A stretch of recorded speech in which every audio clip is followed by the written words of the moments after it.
The morning hum inside Dominion Bank's downtown Chicago branch is steady and predictable, like a well-rehearsed routine.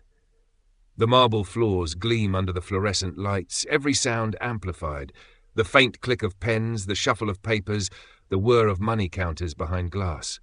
At counter 3 stands Rebecca Hayes, a white bank teller in her mid-30s. Her nails are polished, her tone clipped, her smile rehearsed. She's the kind of woman who can turn politeness into a weapon, always polite, always watching. The line moves, then it stops. Standing across from her now is Dr. Alana Brooks, poised, elegant and calm. Late 30s, dark-skinned, grace that doesn't ask for permission. She's wearing a navy blue business suit, gold earrings, and the quiet confidence of someone used to being underestimated. She places a check on the counter, smooth, deliberate. "Deposit, please," she says. Rebecca picks it up. Her eyes scan the amount, $58,000. The first smile flickers, then fades. She squints at the name, then back at Alana. "That's a large amount." "Yes," Alana answers simply. Rebecca forces a polite chuckle. "And where exactly did this come from?" Alana looks up, calm but firm. "My consulting firm. Payment for a project we completed last week." Rebecca's tone sharpens. "Uh-huh. Do you have identification?" Alana slides her ID forward without hesitation. Rebecca glances at it, then back at the check, still unconvinced. "You said consulting?" Rebecca repeats as if the word itself doesn't fit. "What kind of consulting?" "Behavioral economics," Alana replies. "Mostly corporate systems and cultural inclusion." Rebecca laughs softly, but it cuts through the air like a blade. "Right, of course." A small pause. Heads turn from the line. "Is there a problem?" Alana asks, her voice still measured. Rebecca tilts her head. "No problem, just checking for fraud. We get creative attempts sometimes." The word fraud lands like a slap. A man behind Alana frowns. A woman gasps quietly. Someone whispers, "She didn't just say that." Alana's expression doesn't change. She's learned that reacting gives people like Rebecca what they want, power. But her silence, her refusal to perform anger, unnerves the teller even more. Rebecca taps her keyboard with exaggerated slowness. "What company did you say this was again?" Before Alana can respond, the glass door to the manager's office opens. Paul Jensen, the branch manager, steps out. Early 40s, white, tall, with the kind of smile that hides arrogance behind professionalism. "Everything okay, Rebecca?" he asks. Rebecca waves him over dramatically. "Could you take a look at this? It's unusual." Paul approaches the counter, glances at the check, then at Alana, scanning her clothes, her posture, her skin. "We'll need to verify this before we can process it, ma'am." "It's a company check," Alana says. "It should clear easily." He shrugs. "You'd be surprised how often we see situations like this. Sometimes people print them at home. You know how it is." Alana meets his gaze. "No, I don't know how it is." Paul gives a thin smile, then leans toward Rebecca. "You can hold it for now. We'll run it through the fraud system later." Rebecca nods, eager to please. "Should I flag the account?" Alana speaks again, quiet but unshakable. There's nothing suspicious about a successful black woman depositing her own earnings. Her voice carries, clean, sharp, and impossible to ignore. A hush spreads. A few customers stop pretending not to listen. Paul stiffens. "Ma'am, there's no need to make this." "Make this what?" Alana asks. He falters. "Personal." Rebecca snickers softly under her breath. "It's all the cue she needs to go further. You people always get defensive when we try to help."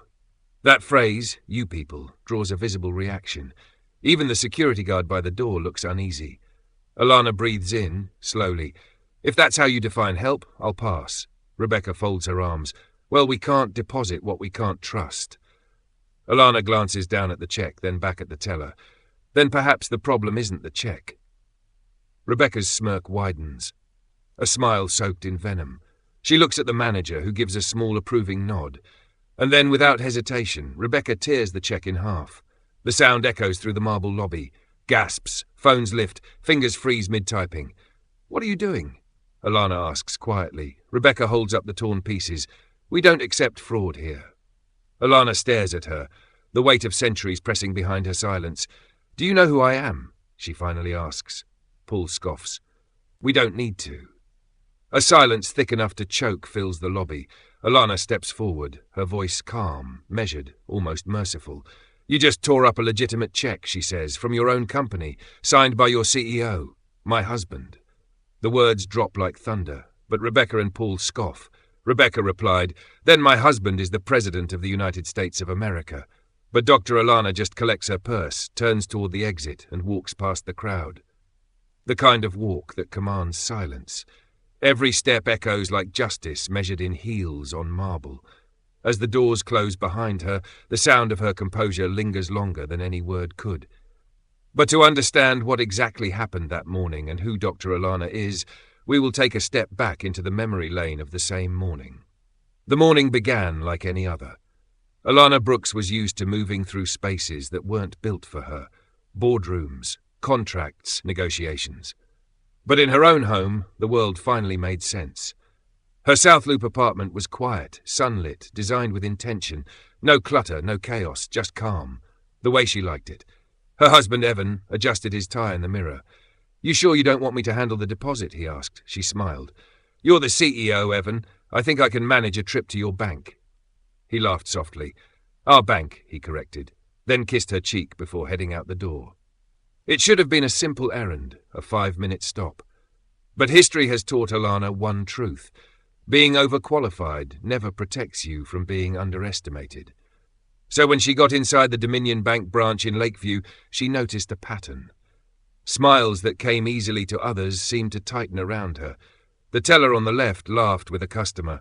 The one on the right complimented someone's shoes. When Alana reached the counter, the warmth drained from the air, and the altercation between Dr. Alana and Rebecca occurred. A few minutes later, the branch manager, Paul Jensen, emerged from his office. Mid-40s, tailored suit, the kind of man who mistakes politeness for authority. Rebecca gestured him over. "Can you take a look at this? I just want to make sure everything's legitimate." Paul approached, glancing between the check and the woman who handed it over. "This yours?" he asked, tone casual but laced with skepticism. "It is." He nodded slowly, like he was giving her a chance to correct herself. "And you're depositing it? Where exactly?" "My business account." "Of course." He turned the check around, pretending to read, then murmured something to Rebecca. She stifled a laugh. Alana caught it. The way they performed doubt, not loudly, but deliberately. Minutes passed. Rebecca called another teller over. Then another. Each peered at the check, nodded, whispered. A small crowd was forming behind Alana now. The tension felt physical, a tightening in the chest, a low hum of collective discomfort. Paul folded his arms. "Ma'am, you understand, we get all kinds here. People try things. Fake checks, bad IDs, scams." "I understand," Alana said evenly. "That's why you verify, not assume." He smirked. "It's not an assumption, it's pattern recognition." That phrase, pattern recognition, landed like a confession. An older black woman farther back in line muttered, "They always got a pattern when it comes to us." Rebecca's eyes flicked up. "Excuse me?" The woman looked away, but the damage was done. The air had turned. Customers were watching openly now. Alana kept her composure. She'd spent her entire career learning that silence can be more powerful than anger. "Would you like me to provide documentation?" she asked calmly. "Client invoice, business registration, tax ID. Anything to make this easier." Rebecca gave a half shrug. "You can give me whatever you want. Doesn't mean it's real." Paul chuckled under his breath. That's when something in Alana shifted. Not rage, not shock, just clarity. She understood what was happening. This wasn't about a check. It was about control, about reminding her of the unspoken order of things. She straightened. "Then let's call corporate," she said. Paul sighed like she'd suggested something absurd. "You really think the CEO of Dominion Bank has time to answer calls about a $58,000 deposit?" The irony hung in the air, unacknowledged. Rebecca smirked. "He'd probably thank us for being cautious." Alana studied their faces. Two people so certain of their power they couldn't see what was about to happen. She didn't raise her voice, didn't move, just said quietly, "You should process the deposit." Rebecca leaned forward, lowering her voice. "Or what?" The question wasn't curiosity, it was bait. Alana didn't take it. She simply said, "Or you'll regret it." Rebecca blinked, then laughed, a sharp, mocking sound. She turned to Paul. "You hear that?" He grinned. "Some people don't know when to quit." And that's when Rebecca picked up the check again, holding it between her fingers like a test of nerve. The paper hovered mid-air, fragile as silence. The camera lingers on it, on her smirk, on Alana's unflinching calm. The moment before the storm. The sound of paper tearing slices through the room. It's a short, brutal rip, loud enough to stop every conversation in the lobby. Rebecca Hayes holds the two halves of the $58,000 check in her hands like a trophy. For a second, she looks pleased with herself, then realizes how quiet it's gotten. Dozens of eyes are on her, phones lifted, screens recording. Even the air conditioner seems to hush. Alana doesn't move. She just stares at the shredded paper. Her calm is disarming, unnerving. Paul Jensen, the branch manager, clears his throat, trying to reclaim authority. "Ma'am, I'm afraid this transaction can't proceed. We have to follow bank protocol." Alana looks at him, unflinching. "And that protocol includes destroying a client's check?" Paul blinks. "We suspected fraud." "On what basis?" He opens his mouth, closes it, glances at Rebecca, searching for footing that isn't there. The amount, the signature. The situation. "The situation," Alana repeats slowly, letting the words hang in the air. A few people in line shift. They know exactly what situation means. Rebecca jumps in defensively. "You were acting suspicious. People don't just walk in here with checks that big." Alana raises a brow. "People like who?" Rebecca hesitates, too long for it to sound innocent. Behind Alana, a customer whispers, "Oh, she's done." Another lifts her phone higher. Paul exhales sharply. "Okay, everyone calm down. Let's not make a scene." Alana's voice is soft, controlled. "You made the scene. I'm just standing in it." Rebecca sets the torn check on the counter like she's done something righteous. Paul starts scribbling on a notepad, pretending to file an incident report, but his hands are trembling. The older black woman from earlier speaks again, this time louder. "Baby, don't let them humiliate you." Alana turns slightly, gives her a small nod, then looks back at the two bank employees. Her silence stretches so long that even Rebecca starts fidgeting. Finally, Alana says, "You might want to look behind you." Rebecca frowns, confused. "Behind me?" Paul glances back first, then freezes. High above the counter, mounted across the glass wall, a massive Dominion Bank billboard gleams in the morning sunlight. It's new, part of the bank's national rebranding campaign. The tagline glows in gold letters, "Trust you can bank on." And beside that slogan is a man's smiling face, confident, warm, unmistakable. Evan Brooks, Dominion Bank CEO. Alana's husband. Rebecca and Paul found it unbelievable and even smirked, until Dr. Alana brought out a picture of her and her husband on a vacation for everybody to see. That was when everything changed. The silence that follows is deafening. Rebecca's eyes dart from the billboard to Alana to the picture she held up for them to see, then back again. Her mouth opens, but nothing comes out. Paul's pen slips from his fingers and clatters to the floor. Alana steps closer to the counter, not in anger but authority. "You just destroyed a check issued by your own company," she says, "signed by your CEO, my husband." The words land like a verdict. Gasps ripple through the crowd. One man mutters, "You're kidding." Another whispers, "That's her husband." Someone zooms in on the billboard with their phone. Paul's face drains of colour. "Wait, Brooks?" As in, "Yes," Alana says, "that Brooks." Rebecca stammers, "Ma'am, I didn't know. You didn't care to know." Alana's tone is calm, but razor-sharp. "You saw a black woman with a large check and decided it couldn't be real. You didn't ask questions. You made assumptions. Then you acted on them." Paul steps in, desperate. "Let's not turn this into something it's not." Alana tilts her head. "Then what is it?" No one answers. The lobby has become a courtroom, the customers a jury. Every camera lens is fixed on the same scene. Two white bank employees trying to justify what everyone else already sees clearly. Paul attempts a nervous laugh. "This is all just a misunderstanding."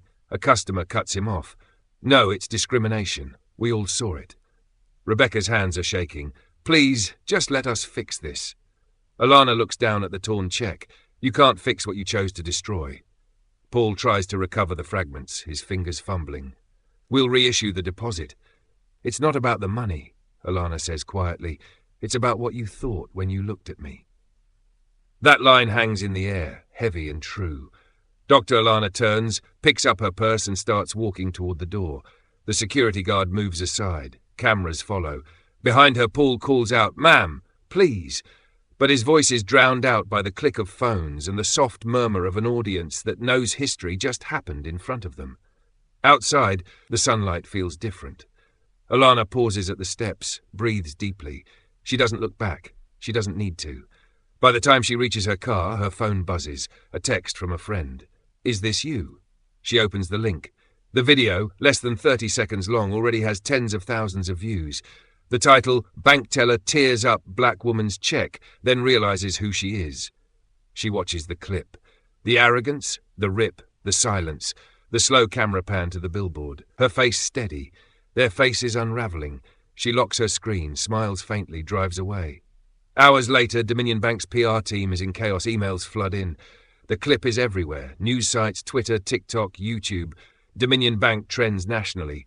The comments are brutal. Trust you can bank on? Not for everyone. This is why representation matters. They tore up the CEO's wife's check. You can't script this. The irony is too perfect to ignore. Inside corporate headquarters, executives scramble for statements. Paul and Rebecca's names circulate in internal emails with the subject line "Urgent Response Required." Meanwhile, Alana sits in her office, calm, collected, unreadable. Her husband calls. "They told me everything," Evan says quietly. "You okay?" "I'm fine," she replies. "They're the ones who aren't." He chuckles softly, though there's no humor in it.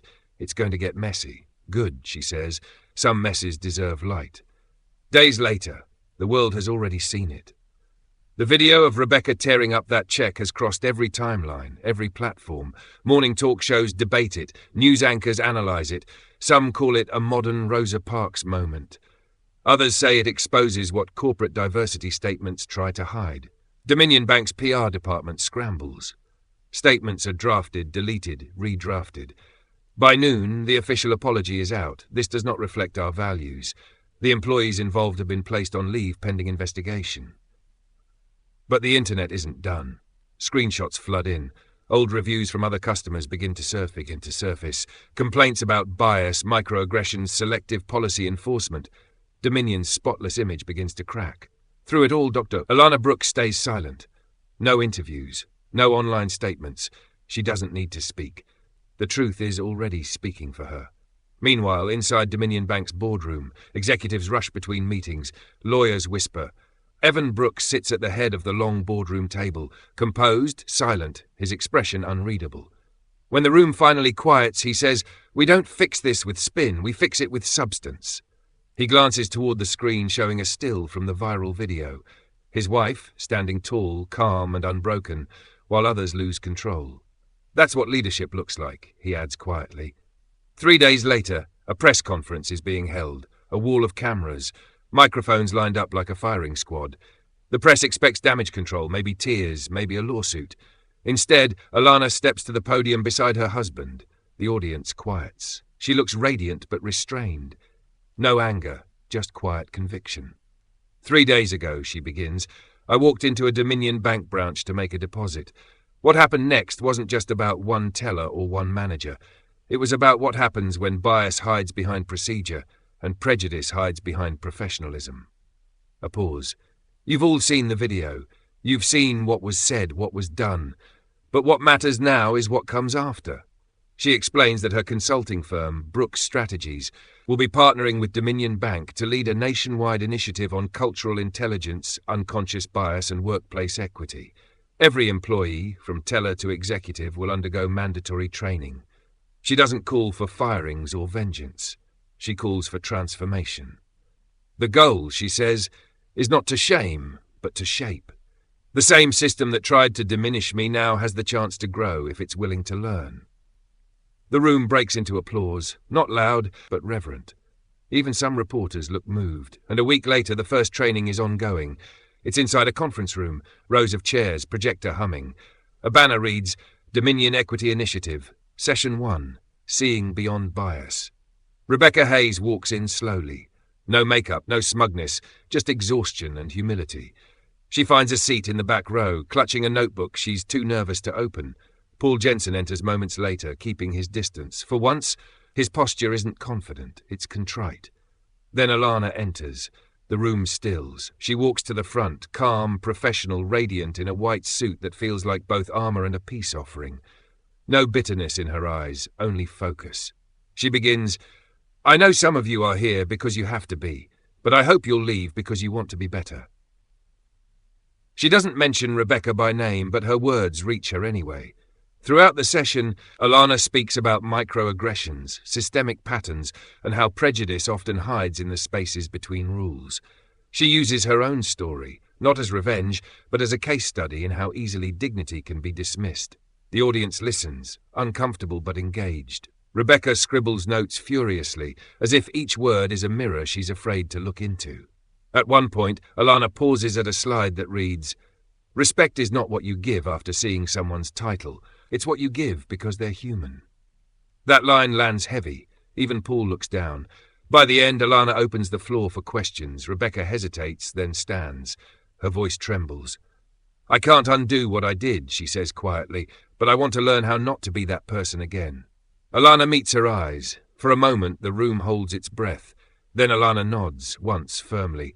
Then start by listening. A beat of silence, then applause, not thunderous but honest. Evan Brooks is watching from the back of the conference hall. He doesn't interrupt. He just watches, proud, quietly emotional, seeing his wife not as the woman who was humiliated, but as the woman who turned humiliation into leadership. As the session ends, attendees rise slowly, still processing. Rebecca lingers by the door, watching Alana pack up her laptop. Their eyes meet again. No hostility, no pity, just acknowledgement. Alana gives a small nod, a gesture of closure, not forgiveness. Rebecca nods back, tears unshed but understood. And later that night, Alana and Evan sit in their living room, city lights flickering through the glass. He pours her a cup of tea. She leans back, finally allowing herself a long breath. "You handled it perfectly," he says softly. She smiles faintly. "I didn't handle it, I healed it." He looks at her. Admiration, love, awe. "You always do." A moment of silence, then the faint buzz of a phone on the table. A new headline flashes. Dominion Bank's bias training program expands nationwide. The subhead reads, "From viral scandal to corporate reform, led by Dr. Alana Brooks." Alana watches the screen, then whispers almost to herself, "They tore up my check, thinking it would erase my worth. But you can't destroy what's earned in truth. Dignity isn't written on paper. It's carved in how you stand when the world tries to fold you in half." If stories like this move you, then subscribe to our channel. We bring to you stories about black injustice and how they are corrected.